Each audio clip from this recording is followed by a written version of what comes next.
Nation India में आपका हार्दिक स्वागत है। आज हम भारत की राजधानी दिल्ली के अंदर हम बात कर रहे हैं कंस्टिट्यूशन क्लब से। हमारे बीच में हैं गौरव यादव जी, जो शिक्षा मित्रों का बड़े पैमाने पे जो आंदोलन चला था उस आंदोलन की पैरवी की और आज सुप्रीम कोर्ट के अंदर जो उनका केस चल रहा है, काफ़ी दिनों से वार्तालाप नहीं हुआ, तो आइए हम उनसे पूछते। गौरव यादव जी, आपका चैनल में आपका हार्दिक स्वागत है। बहुत बहुत धन्यवाद आपके चैनल को, विशेष रूप से आप दोनों सब पत्रकार साथियों का, जो कि बहुत ही जो मानवता से जुड़ा हुआ केस है माननीय सर्वोच्च न्यायालय के समक्ष, जहां जीविका प्रभावित होती है, जहां पे मूल राइट प्रभावित होता है, उनका संवैधानिक राइट प्रभावित होता है, उस केस को आपने बहुत प्राथमिकता से उठाया है। इसके लिए आपको बहुत बहुत साधुवाद। गौरव यादव जी, जो 1,76,000 के करीब शिक्षा मित्र थे और उनमें से कुछ चल बसे हैं और आज वो मुकदमा भी बड़े पैमाने पर चल रहा है, लेकिन आज सुप्रीम कोर्ट की तरफ से क्या गाइडलाइन है और आप उसकी पैरवी कर रहे हैं? देखिए, माननीय सर्वोच्च न्यायालय ने 25 जुलाई 2017 को इस केस का जो है फैसला दे दिया था, जिसके अंतर्गत जो उनका समायोजन हुआ था उसको उन्होंने निरस्त कर दिया था और ये TET टीचर एलिजिबिलिटी टेस्ट या क्वालिटी एजुकेशन की बात कही गई थी। माननीय कोर्ट ने ये कहा था कि यदि सरकार चाहे तो एज ए शिक्षा में उन्हें रख सकती है, लेकिन जो तकनीकी बातों पर समायोजन हुआ था वो घटा दिया गया। माननीय कोर्ट ने उनके वेतनमान पर, माननीय कोर्ट ने उनके रेगुलाइजेशन पे या किसी प्रकार की बातों पर कोई बातें नहीं की। माननीय कोर्ट ने राज्य सरकार के ऊपर छोड़ा था कि आपको शिक्षा मित्रों के केस से संबंधित बातों में क्या करना है। बहुत ये दुखद है कि राज्य सरकार ने शिक्षा मित्रों के साथ जो होना चाहिए था, समान काम समान वेतन का दुनिया में सिद्धांत है। आप एक ही चेयर पे एक ही काम करते हैं, आप एक ही वर्क आवर है, तो आपके वेतन असमानता नहीं होनी चाहिए। लेकिन ये पूरी दुनिया में विद्वान लोगों के लिए, अधिवक्ताओं लोगों के लिए, जज के लिए, एकेडमिशियन के लिए चर्चा का विषय है कि एक ही प्राथमिक विद्यालय में समान काम कर रहे हैं जो लोग हैं, उनके लिए वेतन में बहुत असमानता है। एक हमारा सहायक अध्यापक जो है 60 से 65 हज़ार पाता है, एक हमारा शिक्षा मित्र वो 10,000 रुपये पाता है। अभी माननीय कोर्ट ने कुछ केसों में कहा है कि 10,000 में आज के इस महंगाई के युग में कैसे जीवन लोग सफल कर सकते हैं, इस पर विचार करना चाहिए।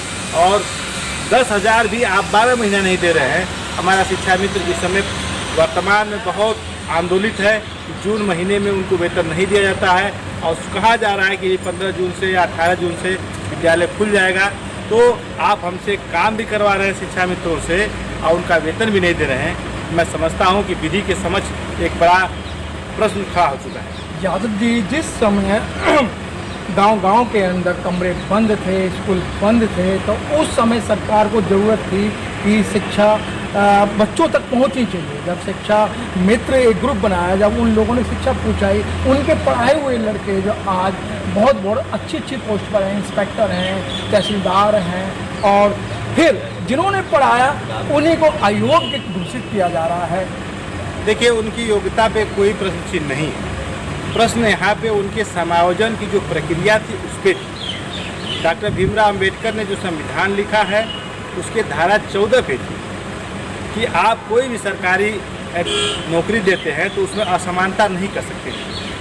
इस केस में शिक्षा मित्रों के पक्ष में या विपक्ष में कोई बातें नहीं थी। इस पक्ष में राज्य और कानून की जो संविधान की बड़ी सब भारतीय संविधान है जिससे देश गवर्न होता है, उसमें था। उसमें प्रश्न ये था कि क्या असमानता राज्य सरकार कर सकती है सबको बिना अवसर दिए हुए।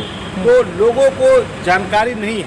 हमारा शिक्षा मित्र जो है वो ग्रेजुएट है, अधिकतम शिक्षा मित्र ग्रेजुएट है, स्नातक है, कुछ लोग BEd है। इस समय तो BEd अधिकतम हो गए हैं लोग। और अगर ये चाहा गया होता, अगर सरकार चाहिए होती, उनके मानवीय पक्ष को देखा होता कि इन लोगों की इतनी लंबी सर्विस सेवा दी है, 10 से 20 साल तक लोग पढ़ाए लिखाए हैं, तो अगर चाहती तो वन टाइम पॉलिसी बना के जो समायोजन की बात हो सकती थी, उनको सम्मान की बात हो सकती थी। यह देश इतना बड़ा है, इसके पास इतने संसाधन है कि हम चाहें तो लोगों को उन शिक्षा मित्रों की प्रतिभा का उपयोग कर सकते हैं। आपने सही अभी कहा है उनके पढ़ाए हुए लोग डीएम है, एसडीएम है, आज अच्छे अच्छे पदों पे हैं। उन्हीं के पढ़ाए हुए लोग आज सहायक अध्यापक लोग हैं। उनकी शिक्षा में, उनकी गुणवत्ता में कोई कमी नहीं है। कमी थी वो उनकी चयन प्रक्रिया में, जो नोटिफिकेशन जारी किया गया था उसमें। तो अब क्या लगता है कि उनकी पुनः वापसी होगी या नहीं होगी?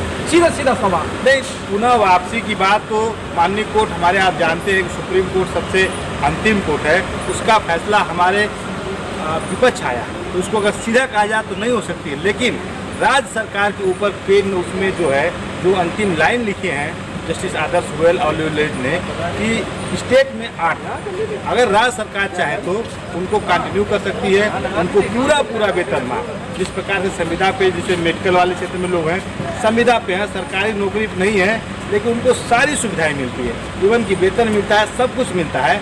अगर ये चाहे तो आप मत बनाइए सहायक अध्यापक, इनका वेतनमान बढ़ा दीजिए, आप जितना मिल रहा है उनको मान सम्मान दे दीजिए।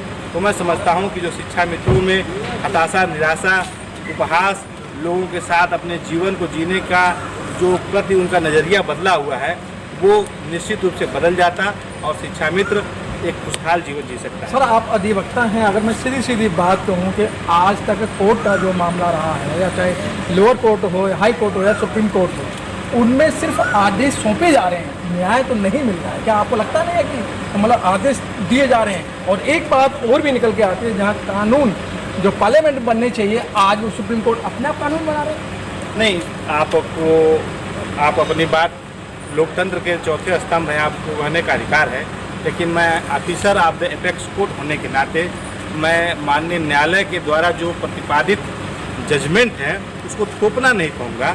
वो अपने न्याय के जो विधि है उसके सीमाओं में रहते हुए वो न्याय निर्णय कर रहे हैं। अब मैं आपकी उस बात से, यादव जी, मैं वो आप अधिवक्ता हैं, जो कुछ लोग जो पोस्ट ग्रेजुएट थे या जो क्वालिफाइड थे, उन्होंने सुसाइड किया है सर। इस भारत लोकतंत्र के अंदर जो आज़ाद देश कहा जाता है, क्या इस आत्महत्या करने की आज़ादी है क्या? नहीं, आत्महत्या करने की आज़ादी इस देश में नहीं है, लेकिन न्यायालय ने आप पे न्यायालय थोपा है ये कहने का भी अधिकार as a officer of court है, मेरे पास नहीं है। आप जनता जनार्दन हैं, आप लोकतंत्र के सबसे बड़े विधाता लोग हैं, आप लोग कहिए, अगर आपकी आवाज़